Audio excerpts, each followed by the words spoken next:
পবিত্র ঈদুল আজহা উপলক্ষে শুভেচ্ছা জানিয়ে চিঠি দেওয়ায় ভারতের প্রধানমন্ত্রী নরেন্দ্র মোদীকে ধন্যবাদ জানিয়েছেন বাংলাদেশের প্রধানমন্ত্রী তারেক রহমান।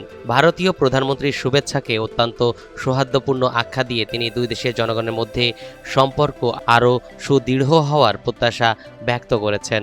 ২৮ মে বৃহস্পতিবার ঈদুল আজহার দিন প্রধানমন্ত্রী বলেন, ঈদুল আজহার আনন্দ মুহূর্তে আমাকে ও বাংলাদেশের জনগণকে শুভেচ্ছা জানানোর জন্য ভারতের প্রধানমন্ত্রী নরেন্দ্র মোদীকে ধন্যবাদ জানাই।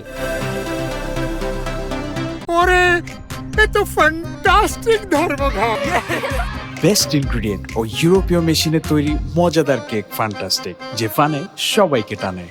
এর আগে বৃহস্পতিবার দুপুরে বাংলাদেশের প্রধানমন্ত্রী ও জনগণকে শুভেচ্ছা জানিয়ে চিঠি দেন ভারতের প্রধানমন্ত্রী নরেন্দ্র মোদী। চিঠিতে ভারতের প্রধানমন্ত্রী দুই প্রতিবেশী দেশের মধ্যে জনকল্যাণমূলক সহযোগিতা আরও জোরদার করার বিষয়ে নয়াদিল্লির অঙ্গীকার পুনর্ব্যক্ত করেন।